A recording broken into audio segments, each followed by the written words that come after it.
శాంతి. ఈరోజు మురళీ డేటు 15 జనవరి 2024. బాబా చెప్తున్నారు, మధురమైన పిల్లల్లారా, పావనముగా అయ్యేందుకు స్మృతి యాత్ర చాలా అవసరము. ఇదే ముఖ్యమైన సబ్జెక్టు కూడా.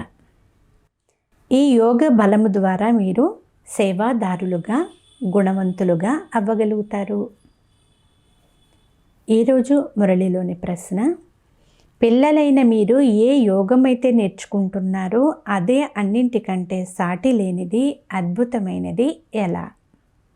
సమాధానము, ఎంతవరకు ఏ యోగాలైతే నేర్చుకుంటూ లేక నేర్పిస్తూ వచ్చారో అవన్నీ మనుష్యుల జతలో యోగాన్ని జోడించడం జరిగింది. కానీ ఇప్పుడైతే మనము నిరాకారునితో యోగము జోడిస్తాము. నిరాకార ఆత్మ నిరాకార తండ్రిని స్మృతి చేయడమే అన్నింటికంటే విలక్షణమైన విషయము. ప్రపంచంలోని వారెవరైనా ఒకవేళ భగవంతుణ్ణి స్మృతి చేసినా పరిచయం లేకుండా, యథార్థం తెలుసుకోకుండా స్మృతి చేస్తున్నారు. కర్తవ్యము తెలియకుండా ఎవరినైనా స్మృతి చేయడాన్ని భక్తి అని అంటారు. జ్ఞానవంతులైన పిల్లలు పరిచయ సహితంగా స్మృతి చేస్తారు. ఇదే భక్తులకు, జ్ఞానులకు మధ్య ఉన్న తేడా. ఓం శాంతి. ఆత్మిక తండ్రి కూర్చుని పిల్లలకు అర్థం చేయిస్తున్నారు. పిల్లలకు మొట్టమొదట తండ్రి పరిచయం లభించింది. బిడ్డ జన్మిస్తూనే ఆ చిన్న బిడ్డకు మొట్టమొదట తల్లిదండ్రుల పరిచయం లభిస్తుంది. మీలో కూడా రచయిత అయిన తండ్రి పరిచయం లభించిన వారు నెంబర్ వారి పురుషార్థం అనుసారముగా ఉన్నారు. అత్యంత ఉన్నతమైన వారు తండ్రియేనని, వారి మహిమనే అందరికీ తెలపాలి అని కూడా పిల్లలకు తెలుసు. శివాయ నమః అని కూడా వారి మహిమను గానం చేస్తారు. అయితే బ్రహ్మాయ నమః, విష్ణువే నమః అనే పదాలు శోభించవు. శివాయ నమః అనే పదం అయితే చాలా బాగా శోభిస్తుంది. బ్రహ్మ దేవతాయ నమః, విష్ణు దేవతాయ నమః అనే పదాలు మళ్ళీ శోభిస్తాయి. వారిని దేవతలు అని అనవలసి వస్తుంది. భగవంతుడు అత్యంత ఉన్నతమైన వారు. ఎవరైనా వస్తే మొట్టమొదట వారికి తండ్రి యొక్క మహిమను తెలియచేయాలి. వారు సుప్రీం తండ్రి. తండ్రి మహిమను ఎలా వినిపించాలో పిల్లలు మర్చిపోతారు. మొదట వీరు సుప్రీం తండ్రి, టీచరు, సద్గురువు కూడా అయ్యారు అని అర్థం చేయించాలి. ముగ్గురిని స్మృతి చేయవలసి వస్తుంది. వాస్తవానికి శివబాబా ఒక్కరినే 3 రూపాలలో స్మృతి చేయాలి. ఇది పక్కా చేసుకోవాలి. మీకు తండ్రి మహిమ తెలుసు, అందుకే వారిని మహిమ చేస్తారు. వారు ఉన్నతోన్నతమైన తండ్రిని రాయి రప్పల్లో ఉన్నారని అనేశారు. మనుషులలో కూడా వారు ఉన్నారు అని అంటారు. కానీ మానవ శరీరంలో సదా ఉండలేరు కదా. వారు కేవలం అప్పుగా తీసుకుంటారు. వారు స్వయంగా చెప్తున్నారు, నేను బ్రహ్మ తనువును ఆధారముగా చేసుకుంటాను. కావున మొట్టమొదటి విషయము, తండ్రి సదా సత్యమని పక్కా చెయ్యాలి. వారే సత్యనారాయణ కథను వినిపిస్తారు. ఆ సత్యమైన తండ్రియే నరుని నుండి నారాయణుడుగా తయారు చేశారు. సత్యయుగంలో ఈ లక్ష్మీనారాయణల రాజ్యమే ఉండేది. అది ఎలా తయారైంది? ఎవరు తయారు చేశారు? కథ ఎప్పుడు వినిపించారు? రాజయోగం ఎప్పుడు నేర్పించారు? ఇవన్నిటిని కూడా ఇప్పుడు మీరు అర్థం చేసుకున్నారు. మిగిలిన అన్ని యోగములు మనుషులతో జోడిస్తాయి. మనుష్యుల యోగము పరిచయ సహితముగా నిరాకారుని జతలో జోడింపచేసే యోగము మరొకటి లేదు. ఈ రోజుల్లో భలే శివునితో యోగం జోడిస్తారు, పూజ కూడా చేస్తారు. కానీ అతడి గురించి ఎవ్వరికీ తెలియదు. ప్రజాపిత బ్రహ్మ తప్పకుండా ఈ సాకార ప్రపంచంలో ఉంటారని కూడా అర్థం చేసుకోరు. తికమక చెంది ఉన్నారు. ప్రజాపిత బ్రహ్మ అయితే మొట్టమొదట సత్యయుగంలో ఉండాలి అని వారు భావిస్తారు. ఒకవేళ సత్యయుగంలో ప్రజాపిత బ్రహ్మ ఉండి ఉంటే సూక్ష్మవతనంలో ఎందుకు చూపించారు? వారికి అర్థమే తెలియదు. ఈ సాకార బ్రహ్మ కర్మ బంధనంలో ఉన్నారు. ఆ సూక్ష్మ బ్రహ్మ అయితే కర్మాతీతుడు. ఈ జ్ఞానము ఎవ్వరిలోనూ లేదు. జ్ఞానము ఇచ్చేవారు కేవలం ఒక్క తండ్రి మాత్రమే. వారు ఎప్పుడు వచ్చి జ్ఞానము ఇస్తారో అప్పుడు మీరు ఇతరులకు వినిపిస్తారు. తండ్రి పరిచయం ఎవరికైనా ఇవ్వడం చాలా సులభము. ఆ ఒక్కరిని గురించే అర్థం చేయించాలి. వారు సర్వాత్మలకు అనంతమైన తండ్రి. ఎవరికైనా పరిచయం ఇవ్వడంలో ఏ కష్టము లేదు, చాలా సులభము అని బాబా అంటున్నారు. అయితే నిశ్చయము లేకుంటే, అభ్యాసం లేకపోతే ఎవరికి అర్థం చేయించలేరు. జ్ఞానము ఎవ్వరికి ఇవ్వకపోతే అజ్ఞానులు అని అర్థము. జ్ఞానము లేకుంటే భక్తి ఉంటుంది కదా, అనగా దేహాభిమానం ఉంది. దేహీ అభిమానుల్లోనే జ్ఞానం ఉంటుంది. మనం ఆత్మలము, మన తండ్రి పరంపిత పరమాత్మ. వారే తండ్రి, టీచరు, సద్గురువు కూడా అయ్యారు. ప్రజాపిత బ్రహ్మ కూడా ఉన్నారు కదా. తండ్రి ప్రజాపిత బ్రహ్మ కర్తవ్యం కూడా తెలియచేశారు. అంతేకాక తమ కర్తవ్యమును కూడా తెలిపారు.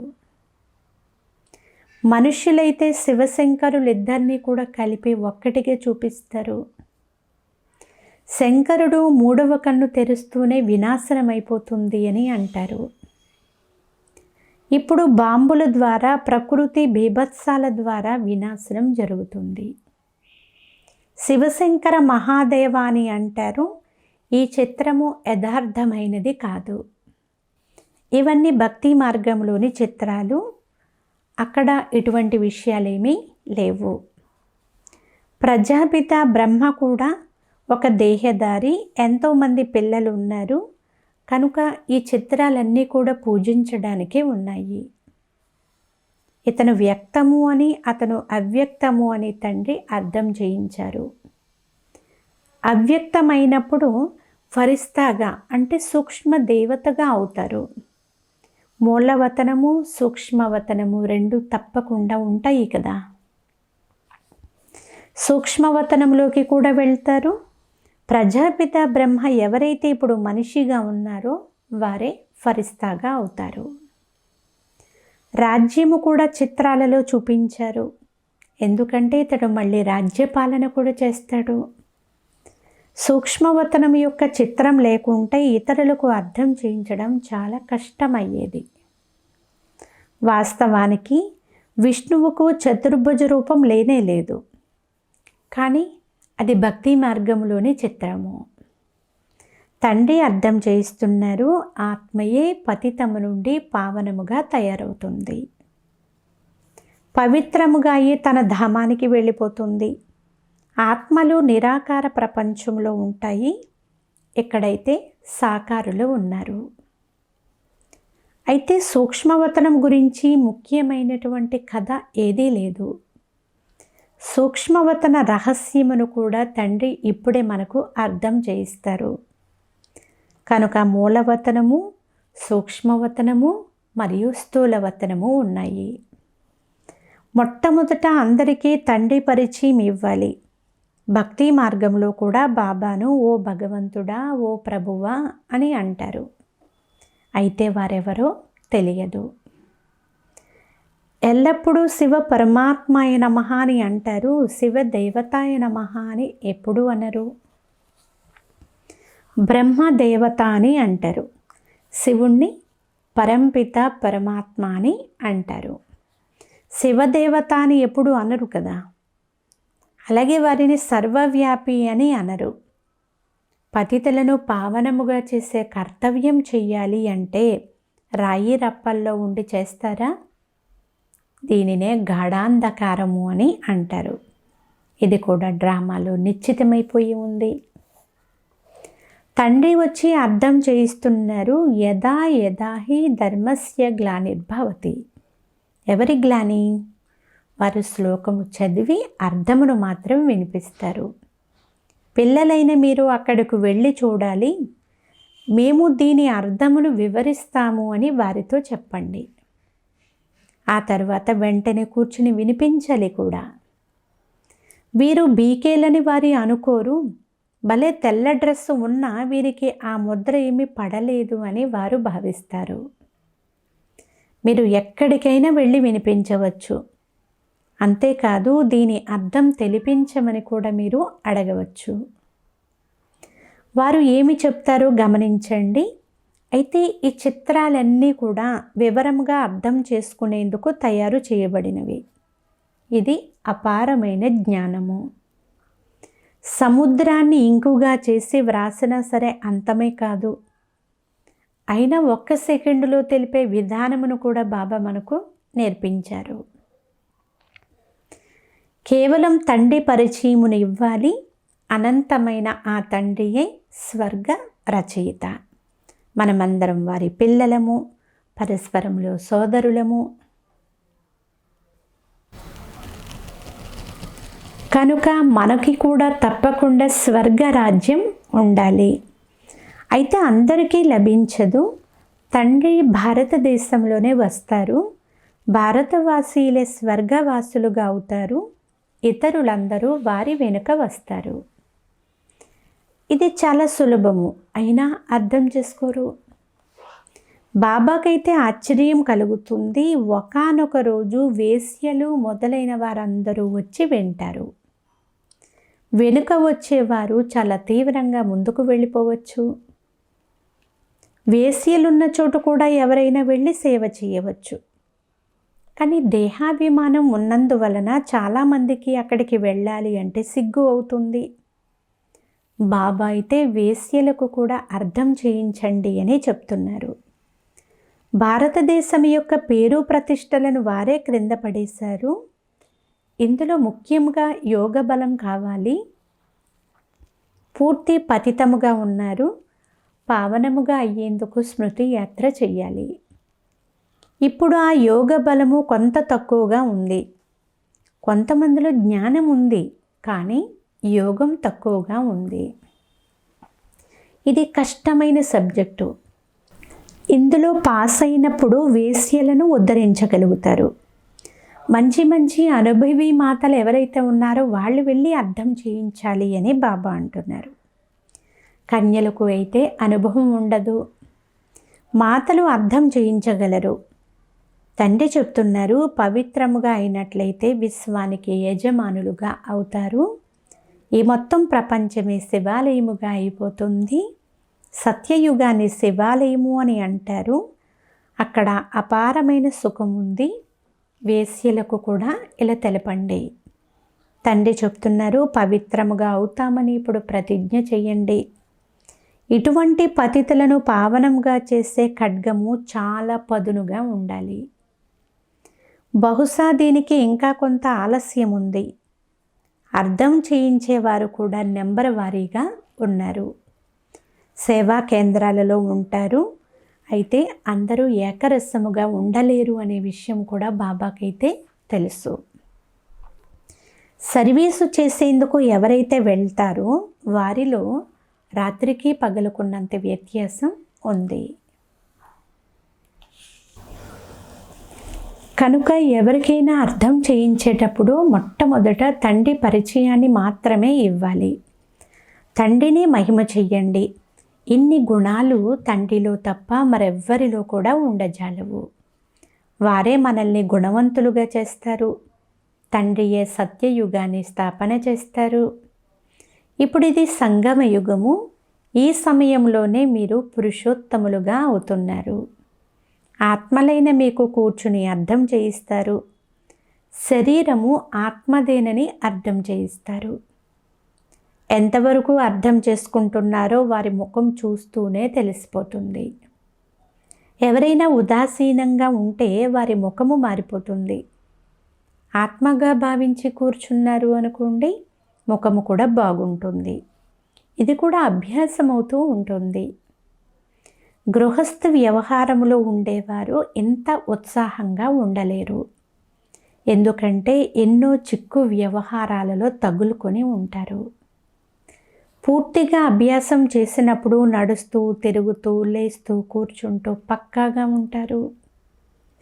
స్మృతి ద్వారానే మీరు పావనమవుతారు. ఆత్మ ఎంతగా యోగంలో ఉంటుందో అంత పావనముగా అవుతుంది. సత్యయుగంలో మీరు సతోప్రధానంగా ఉండేవారు కాబట్టి అప్పుడు చాలా సంతోషంగా ఉండేవారు. ఇప్పుడు సంగమయుగంలో మీరు నవ్వుతూ ఆనందముగా ఉంటారు. ఎందుకంటే అనంతమైన తండ్రి లభించారు. ఇంకేం కావాలి? తండ్రిపై సమర్పణ అవ్వాలి. ధనవంతులు ఎవరో ఒకరు అతి కష్టం మీద వస్తారు. పేదవారికి మాత్రమే ఈ జ్ఞానం లభిస్తుంది. నాటకమే అలా తయారై ఉంది. నెమ్మదిగా వృద్ధి చెందుతూ ఉంటారు. కోట్లలో ఏ ఒక్కరో విజయమాలలోని మణిగా అవుతారు. అయితే ప్రజలు నెంబర్ వారీగా తయారయ్యే తీరాలి. అనేక మంది తయారైపోతారు. ధనవంతులు, పేదవారు అందరూ వింటారు. పూర్తి రాజధాని అంతా స్థాపన అవుతూ ఉంది. మిగిలిన వారంతా తమ తమ సెక్షన్లలోకి వెళ్ళిపోతారు. కనుక తండ్రి అర్థం చేయిస్తున్నారు, పిల్లలు దైవీ గుణాలు కూడా ధారణ చెయ్యాలి. మీ ఆహార పానీయాలు కూడా చాలా బాగుండాలి. నేను ఫలానా వస్తువు తినాలి అనే ఆశ మాత్రం ఎప్పుడూ ఉంచుకోకూడదు. ఈ ఆశలన్నీ ఇక్కడ ఉంటాయి. బాబా పెద్ద పెద్ద వానప్రస్థుల ఆశ్రమాలు చూశారు. చాలా శాంతిగా ఉంటారు.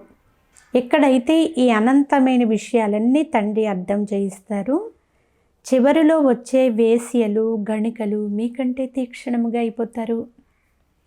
చాలా ఫస్ట్ క్లాస్ అయిన పాటలు పాడతారు. ఆ పాటలు వింటూనే ఖుషి యొక్క పాదరస మీటరు పైకి ఎక్కిపోతుంది.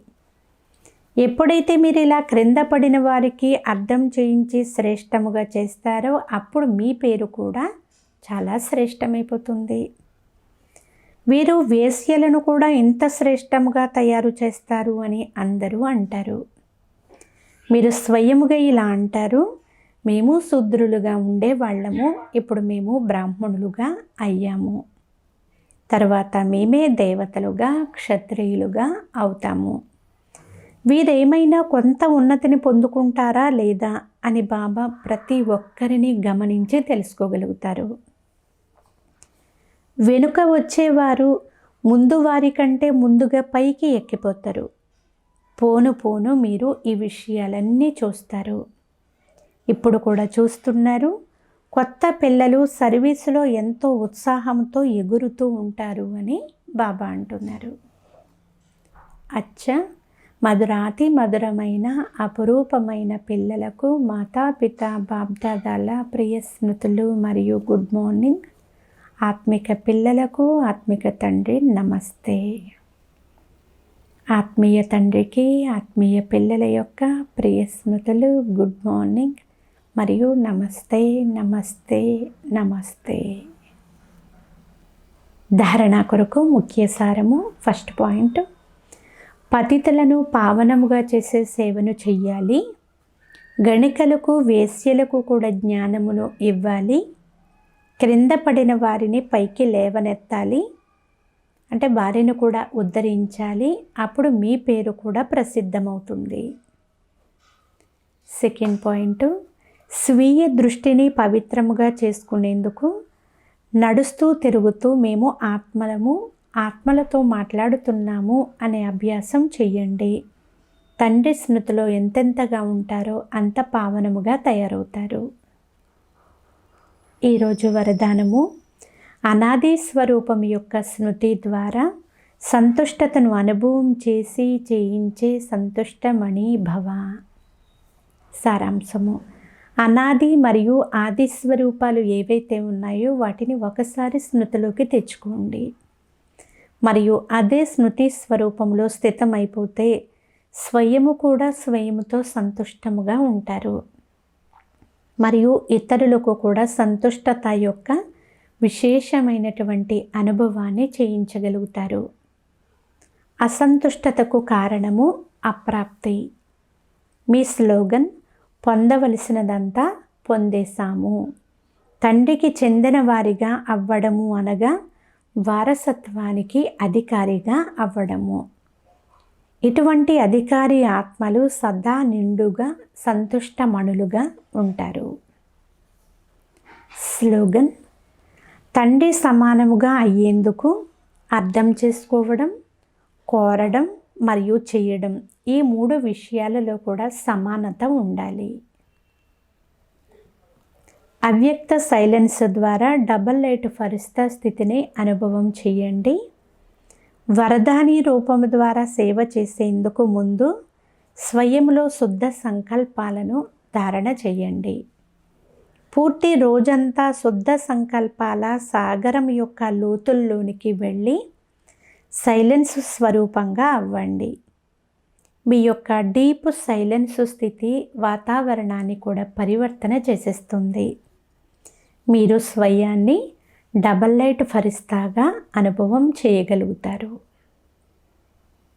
అచ్చా. ఓం శాంతి.